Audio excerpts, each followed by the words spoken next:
खाद का जो सिचुएशन है वो लगातार डिफ़िकल्ट होते जा रहा है। ये कृषि का सीज़न है, हम लोग कृषि प्रधान क्षेत्र से आते हैं और वहाँ पे लोग त्राहिमाम किए हुए हैं यूरिया के लिए।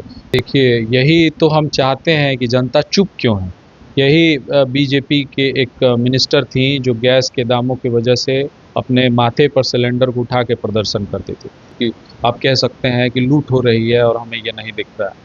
तो ये आज के डेट में जनता को सोचने की ज़रूरत है कि क्या जो देश की सत्ता है, जो लोकतंत्र है, क्या वो सुरक्षित हाथों में है? देश के प्रधानमंत्री नरेंद्र मोदी ने जिस तरह से जो है हवाला दिया है कि कोरोना की तरह जो है महामारी आ जाएगी, लेकिन आप जो है पेट्रोल, गैस, डीजल जो है सीमित समय से ही उपयोग करें। वहीं जो है देखना होगा जिस तरह से 1 साल के लिए जो है सोने पर जो है उन्होंने कहा कि नहीं खरीदनी चाहिए। हमारे साथ बात करने के लिए चनपटिया से कांग्रेस के विधायक हैं अभिषेक रंजन जी।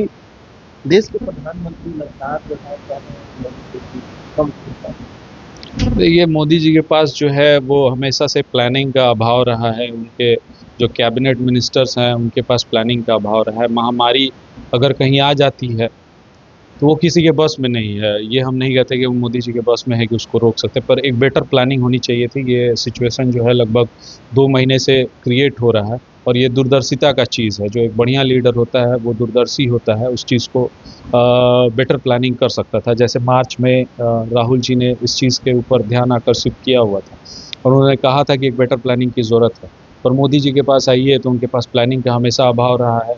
वो देखिए, वो कह रहे हैं कि विदेश यात्रा जनता को नहीं करना चाहिए और पूरे काफ़िले के साथ वो 5 दिन की 5 देशों की यात्रा पे जा रहे हैं।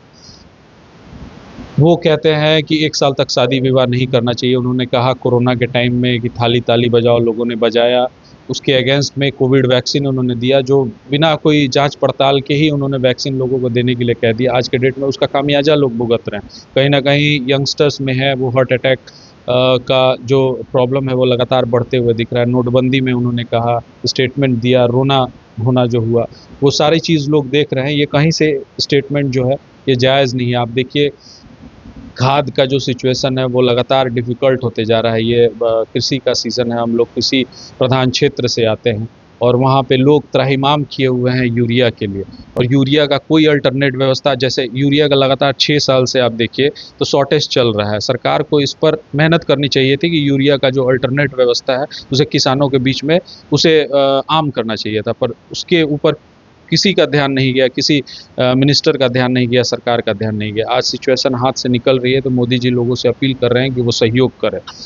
ठीक है, सहयोग हम करने के लिए तैयार हैं, पर लगातार एक ही गलती को देश अफ़ोर्ड नहीं कर सकता है। इसमें कहीं न कहीं जो गलती है लोगों की भी है। लोग इलेक्शन के टाइम में जो लोकल मुद्दे होते हैं, जो जनता की समस्याएँ होती हैं, वो गौन हो जाती हैं और वोट्स को जो इन्फ्लुएंस करने का जो खेल, जिसमें बीजेपी को महारत है, 10,000 रुपया दे के वोट को इन्फ्लुएंस कर देना और लोकल जो ग्राउंड की समस्या है, जो लगातार 5 साल तक जिससे लोग जूझते आ रहे हैं, उसको गौन कर दिया जाता है।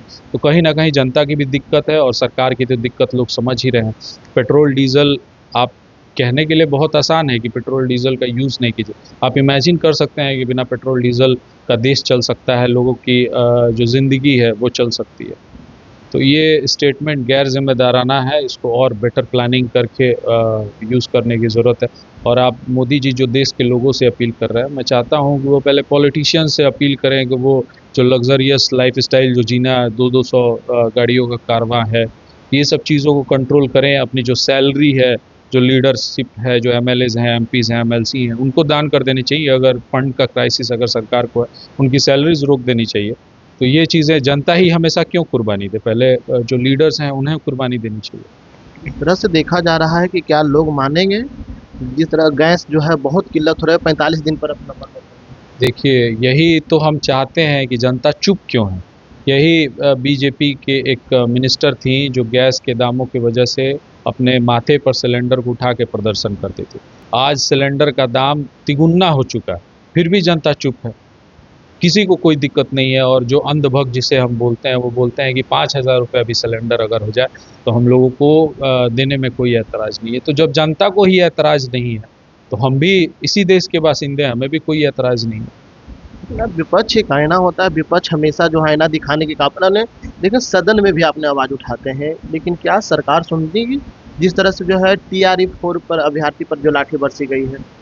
आप देखिए सदन में हर चीज़ हम सदन की आप पूरी कार्यवाही अगर देखेंगे तो जो फर्स्ट हाफ होता है हम लोगों ने हाउस में भी ये स्टेटमेंट मैंने दिया हुआ था कि फर्स्ट हाफ में सब कुछ ठीक रहता है, सब एक मत रहते हैं समस्याओं को लेकर, पर सेकेंड हाफ में सब सत्ता पक्ष को डिफेंड करने का काम करते हैं।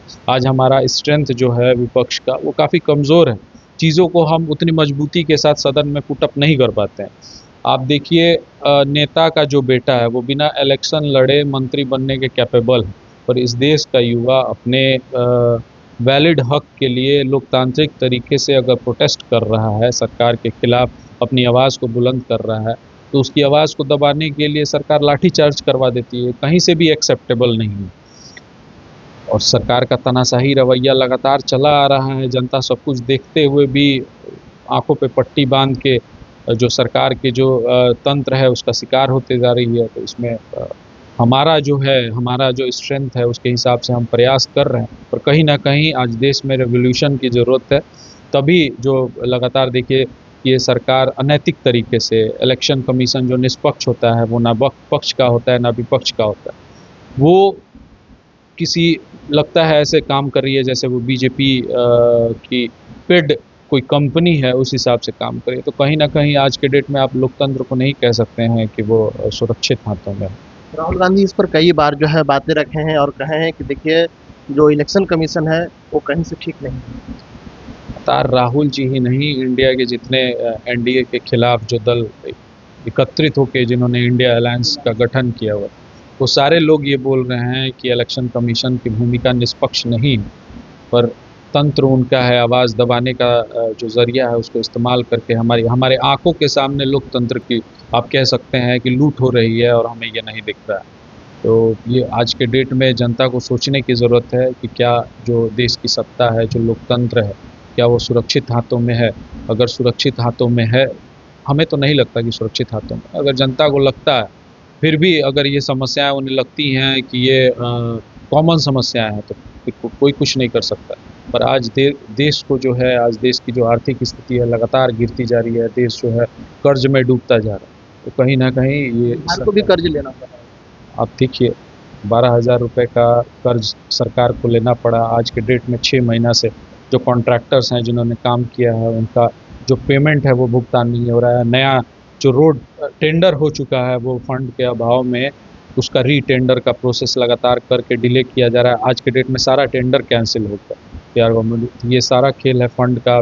केंद्र गवर्नमेंट बिहार के साथ हमेशा सौतेला व्यवहार करने का काम करती है। जो फंड का एलोकेशन होना चाहिए था वो बिहार को नहीं मिलता है। बिहार के लोगों को बिहारी कह के गोली मार दी जाती है। कहीं न्याय नहीं मिल पा रहा है। तो कहीं ना कहीं समस्याएं तो बिहार के साथ बनी हुई हैं और इसमें कहीं ना कहीं दोष बिहार के लोगों का भी है। ये थे अभिषेक रंजन ने साफ तौर पर कहा कि देखिए बिहार की जो पूरी खजाना खाली है, जो रोड का जो टेंडर है उसका रिन्यूअल नहीं हो रही है। दूसरी बात जो है देखना होगा कि जिस तरह से बिहारी कहकर जो है दूसरे राज्य में गोली मार दिया जाता है, इस पर जो है न्याय नहीं मिलते सर। शटल अब के लिए पटना से बर्गिस।